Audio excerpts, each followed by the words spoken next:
And good morning, everyone. And I'm Kathleen Taylor with the Nevada Women's Business Center. Thank you so much for taking the time on a Friday morning to tune into this live stream webinar. And I'm so excited. We have our very own Kelly Miller, and Kelly is the local winner of the Small Business Administration Challenge Her competition. So we're really pleased and congratulations. Your application, your business plan was amazing. So it's so good to have you here today. Thank you so much for being here with us. Thank you. Thank you for having me. You're welcome. So why don't you share with the audience your business, Lauren Kelly Designs. Okay, so my home studio business is Lauren Kelly Designs. It's a full range interior design firm, but my specialization is for remodels with the techniques of universal design and aging in place. Yes. Now, what I find really interesting is with the requirements that we were looking for the SBA contest, is that the product and service is serving families, women, children, and also having the capability of being commercialized in the industry, and also having a place of innovation as well.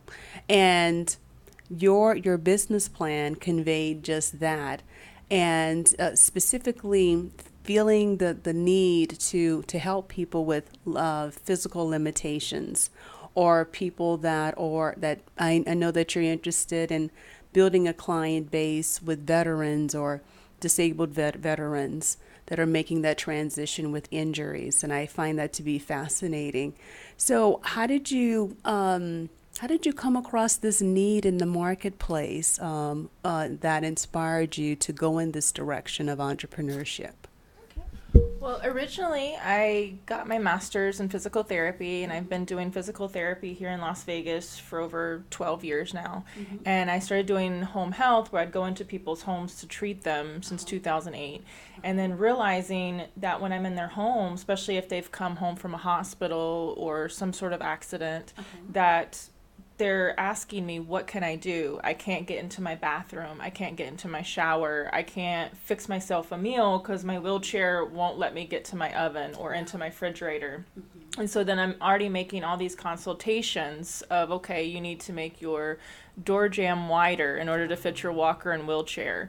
And just, I was all of a sudden making all these, suggestions and things like that. And I'm like, I'm doing design. Yes. And on top of the fact that I already love doing design, even in my own home or for friends and stuff like that, I realized, okay, I'm missing something. There's more that I could be doing. And I even enjoyed it more because I'm still helping the same people I help when I treat for physical therapy. Yes. But I'm doing something a little bit more creative at the same time, which I had a little bit more of a passion for. But that's when I started realizing, especially in some of our older homes that were made in the 20s and 40s here, they're made much more narrow. And so many people have to go back and remodel and update so that they can stay in their homes longer. And then that's when I realized how big of a need it was here, especially with the baby boomer generation, becoming into the part where they're starting to become, having needs of their own in the home. Absolutely. And with that came with planning and development. So could you share with the audience the process that you went through with your business plan development, and how that really helped you to focus on your strengths and also your competitive advantage in the marketplace, because not every physical therapist or not every interior design firm has that specialty skill that you do in working with those populations. So just backing up a bit, could you take us through the process of how you approached your business plan and how you developed that? Okay. Well, once I started going back to school for interior design, and then I decided on doing this company, I also went back and got my certification as an aging in place specialist. Excellent. Through the National, Home Builders Association. Wow.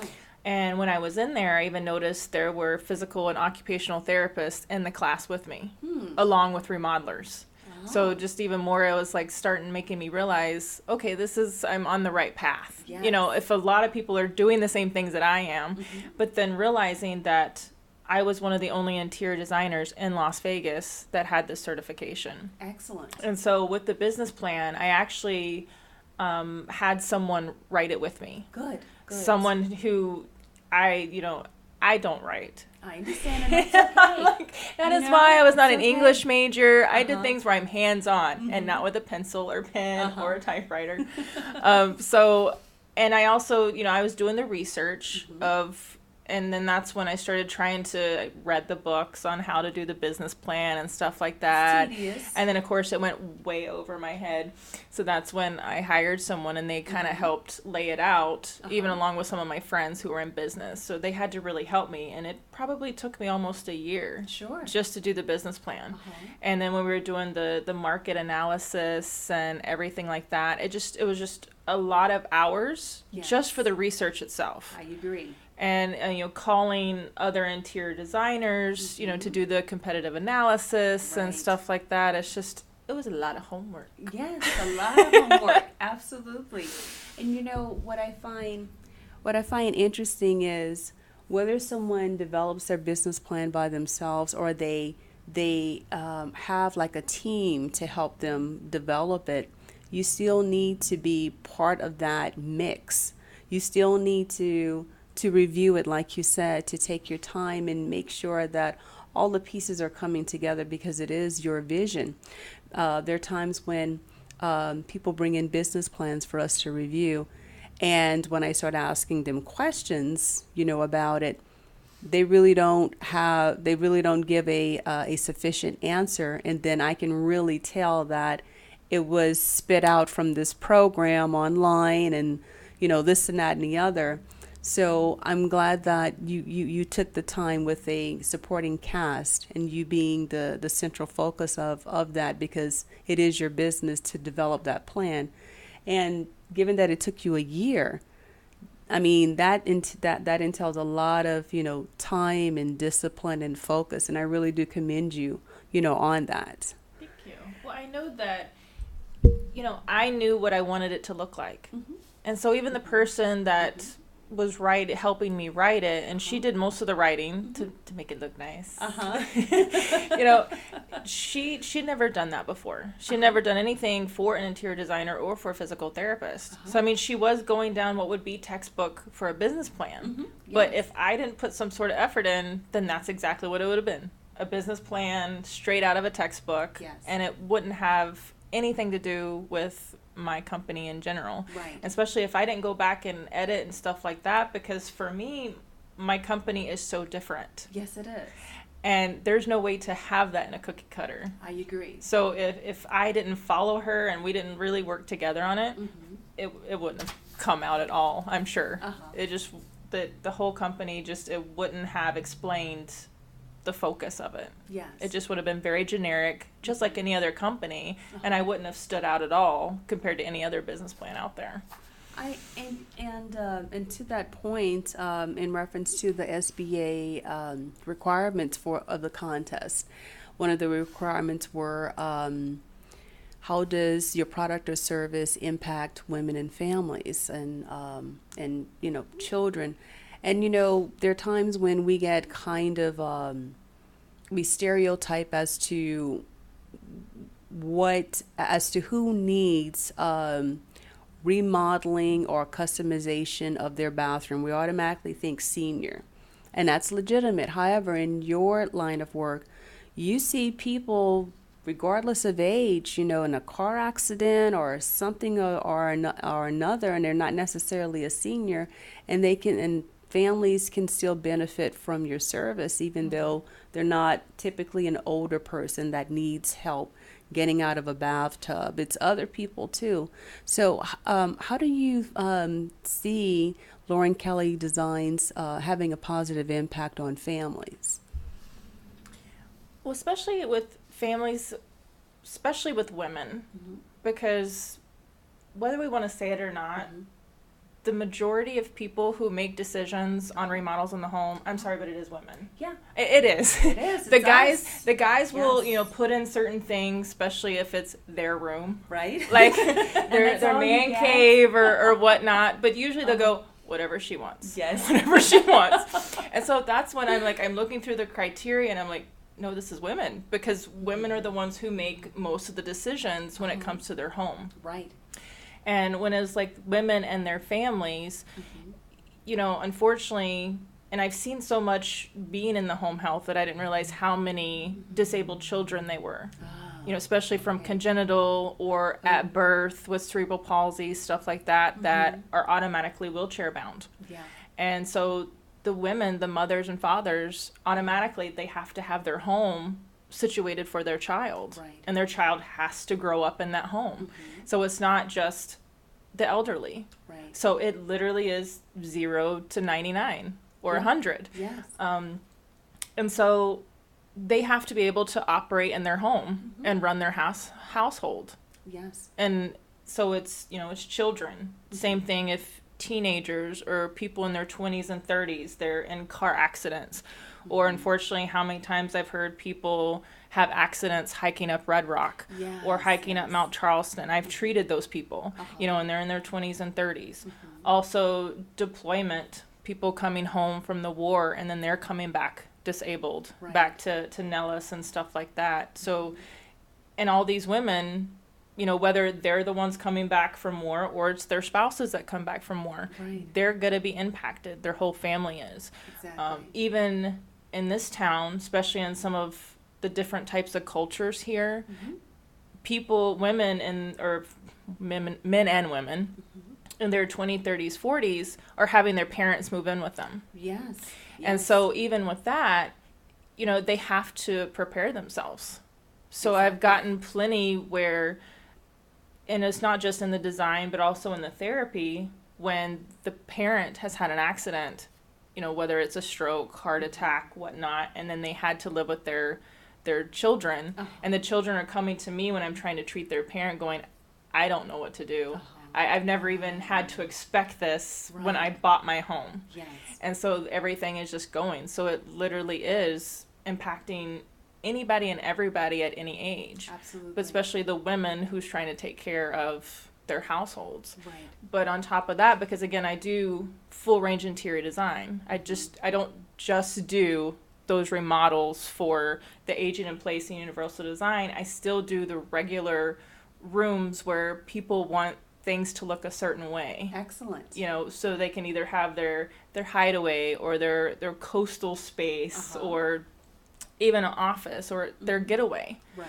Because a lot of the women, especially if they are dealing with things with disabilities, whether it's the children or the parents or themselves, a lot of times they want a place of their own, a space of their own. So there's been plenty of times where I will do something specifically for the disability with universal design, but then do a different space that's just the basic interior design that everybody knows. Oh, that's really versatile. Yes, because it gives them a chance. It's like their respite space. Yes. Exactly. Men have their man cave. Right. And then the women, they want something else to where they can have their own little piece of serenity in their home. I agree. So it kind of goes all the way around to how I could help impact women, if that makes sense. Oh, absolutely. I think it's phenomenal in how you have positioned yourself to be competitive in the marketplace, not only to specialize in a certain area, but also to, again, still provide like the general portfolio of design options for people that want to, hey, I just want to enhance our living room, or, I just want to do, redo my kitchen, or, make this room, have more light or, more space, so to speak. So it's wonderful that that your firm has that capability and flexibility as well for your clientele. Now, speaking of clientele, what are your aspirations in reference to contracting with the federal government? What are you? What are some things that you are preparing to do in order to capitalize on those types of contracts? Well, again, we've spoke about the military and the veterans and stuff like that, and again, a lot of times the veterans, especially the older veterans, Right. they need as much help as they can get majority of the time, especially when it comes to housing. And I've seen a lot. I've worked as a physical therapist with the VA, and I've seen the veterans as patients and seen their difficulties getting around their own home.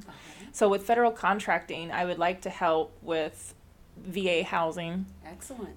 Sometimes it would be residential, sometimes they have, multiple dwellings, like apartments and stuff like that, or group homes that they've set up just for veterans. Sure. I would like to help out with that. Okay. Also, again, people coming home from deployment, who are disabled, like to help them with, any kind of remodel or changes in their home that needs to be done to accommodate for what they're coming home with. Right. So different things like that. And I mean, a lot of times with federal contracting, it's commercial. Yes. So even when I've spoke with a lot of people with the Air Force and stuff like that, they've mentioned, well, we're building this commercial building, but we really need this many bathrooms and they need to be this kind of accessible. And different things like that. Interesting. Okay. So there sometimes it's not just an entire building that needs it. Sometimes it's just certain spaces. And so that's where I've been kind of going with the federal contracting. Very good. And is there any resource agencies that you've been working with that specialize in helping small businesses understand the whole ball game of federal contracting? Would you like to share your experience with PTAC? Sure. Uh-huh. Yes. So fortunately, when I met up with you, you referred me to PTAC, and that's actually been one of my biggest resources for everything. I mean, my business plan was already done, but I think it even got tweaked a little bit more from PTAC, especially when I realized that I needed a capability statement as well. Yes. And I didn't realize that. I thought I just had to have a business plan and a resume, and I'm like, good. And then they're like, a capability statement. What is that? How many more sheets of paper do I have to have around here?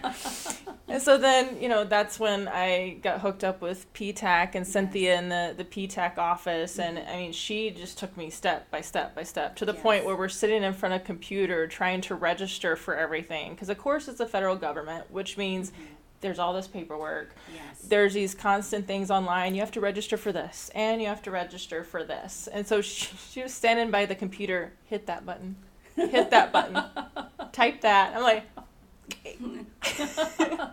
So when I say she took me step by step, she took me step by step by step.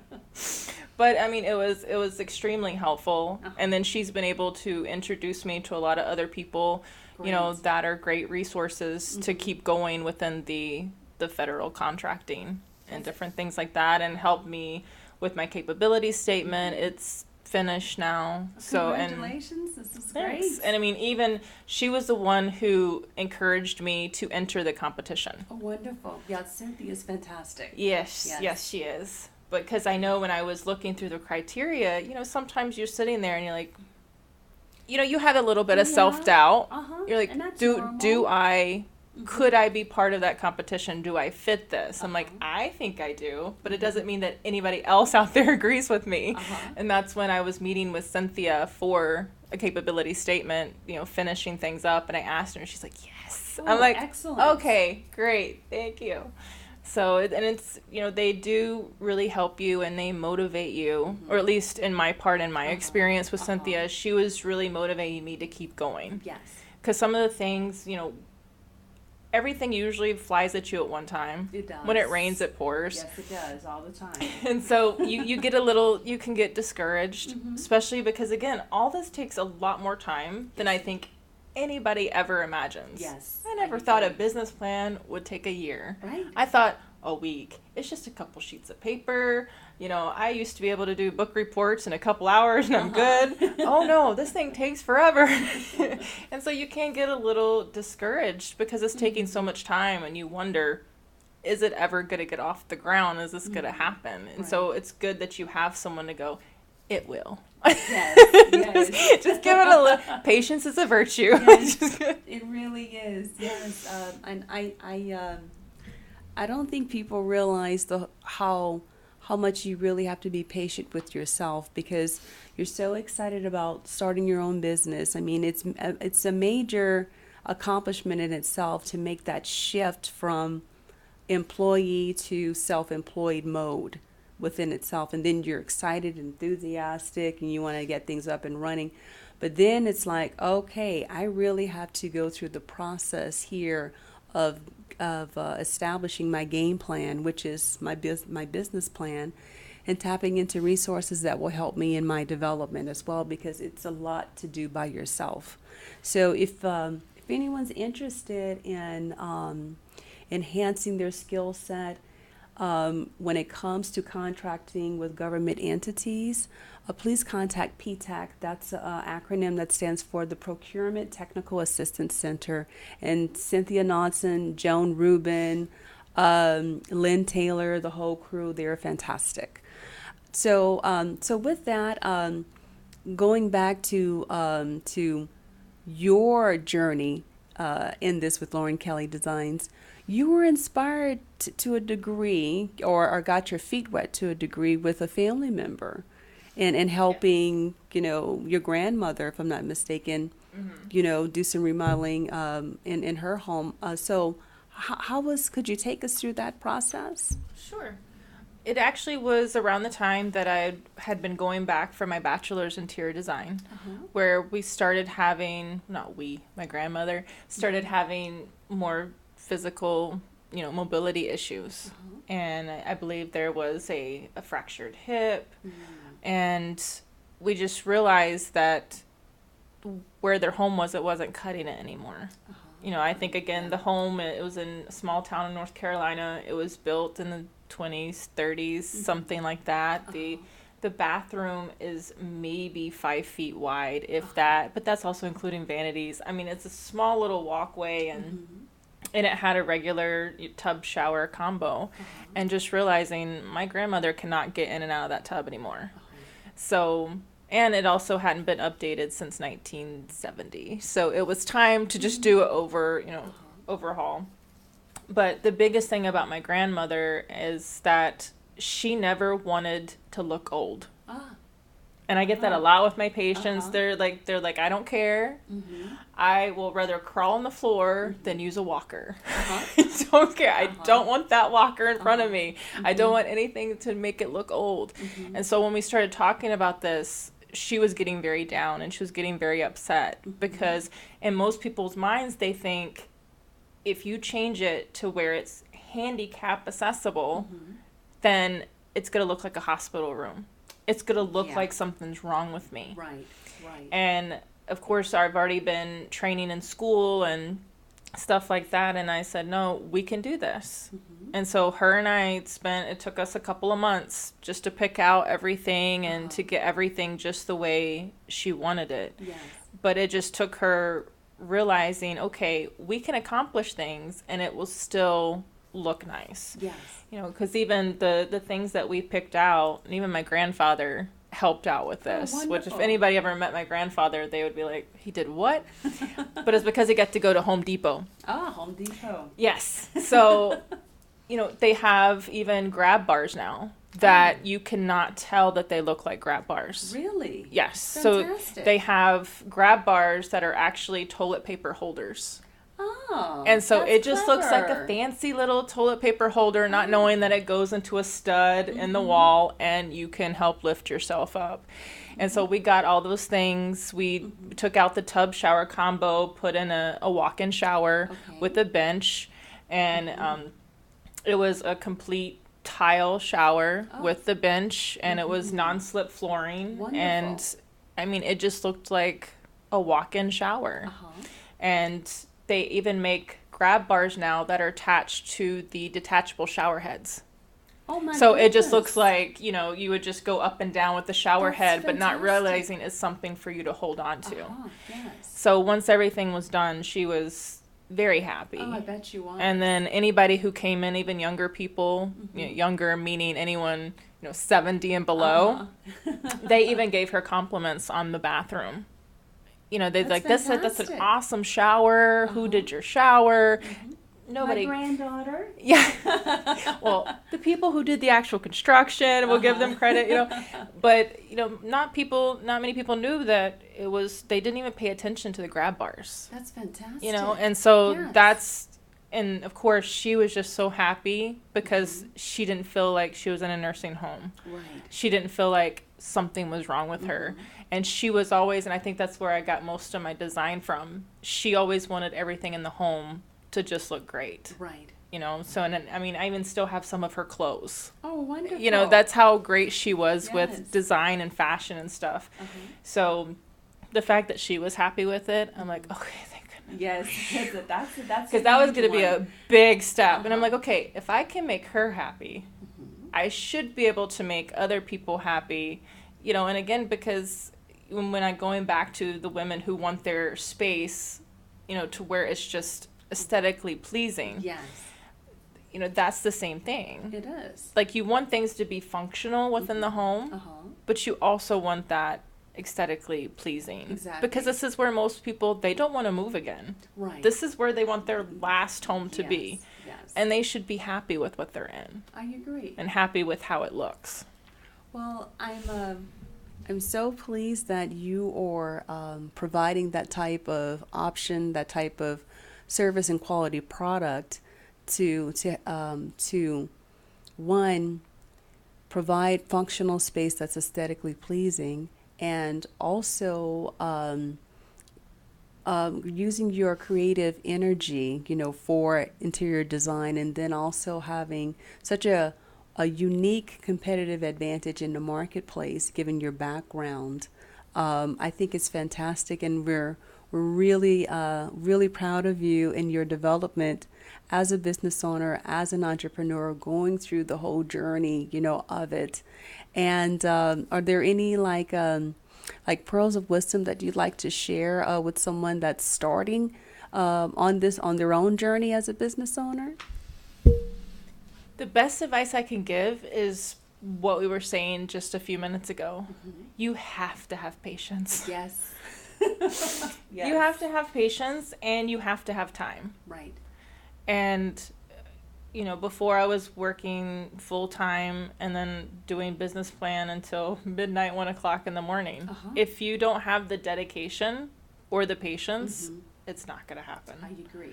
You have to actually want this, and you have to be motivated, and back to being patient again. Yes. Anytime you say a couple of words, and patient. Yes. Because it's not going to happen overnight. Right. Exactly. Even though that we wish it could. Everybody wished that everything that we wanted in life happened right now. Yes. It does not work that way. So Right. be patient. Do your homework. You have to do the research. Even if you hire someone, you have to do the bulk of that research, because unless they do the same thing that you do, Right. they're not going to know necessarily where to look. Exactly. Or what you're looking for. Right. So, look for things, and once you start finding things, then send it to them so Right. they can take it from there. But you have to get the ball rolling. No one else is going to do it for you. Exactly. And, and with the business plan, you have to take the time with it. Yes. The capability statement, you have to take the time with it. Yes, you It's do. representing you. It is. Because most of these people, when you present your business plan or your capability statement, they haven't even met you yet. So you're not going to give them the first impression. Right. The paper is. The paper is. And Absolutely. so it's just like anything else. Like when we were growing up in school, and if you didn't do it right, you had to go back and do it again. Yes. So it's like, would you show up to an interview with clothes, with holes in your clothes? Right. Well, at least would you show up if you expected to get the job? Did you actually want the job? Right. Would you show up in clothes with holes in them? Exactly. If not, why would you have holes in your business plan? Oh, I need to have you back here. Fantastic. Thank you. But it's so true. Excellent. Because then you're Yes. like, oh, you're missing that. Oh, well, now I got to go back again. Do everything right. Yes. And the business plan, when you look through most books and they have, it is kind of cookie cutter. Mm-hmm. They have everything sectioned out for you. They do. Take it section by section. Right. You know, don't try to skip around and do things here and there. Take it section by section until it's complete. Yes. But don't try to be, you know, doing it halfway and then trying to send it out, because especially in some place like Las Vegas, this is a small town. Yes, it is. And each type of industry is even smaller. Right. And the community's smaller. Yes. So, you know, even the medical, we have so many hospitals and stuff like that, but us, the medical community part, everybody knows everybody. Yes. Interior design, construction, everybody knows everybody. Yes. You know, so you're gonna get your name out there. And you'd want to put that good impression, not that, agree. did you see that business plan? Yes. It looks like they got that offline. Yes. Like, you know, it was only 2 pages. Yes. What? Exactly. And don't act like it doesn't happen. It does. It does. All It does. the time. All the time. Yes, it does. Yeah. That's so. fantastic. And if anyone would like to get more information about Lauren Kelly Designs, would you like to share your contact information with them? Sure. Uh-huh. So my website is www.laurenkelly with a Y designslv.com. And then you can also contact me by telephone, area code 702-335-1895. Okay, wonderful. Well, thanks again, Kelly, for being here. And again, congratulations on being the local winner of the SBA Challenge Her competition. So thank you so much. I'm so proud of you. Thank you You're so welcome. much. You're welcome. And if you would like any information about the Nevada Women's Business Center, please call us at area code 702-734-3555 or check us out online at www.nevadawbc.com. I'm Kathleen Taylor, and thank you so much for tuning in. Take care. Bye. Yay! Excellent. Excellent.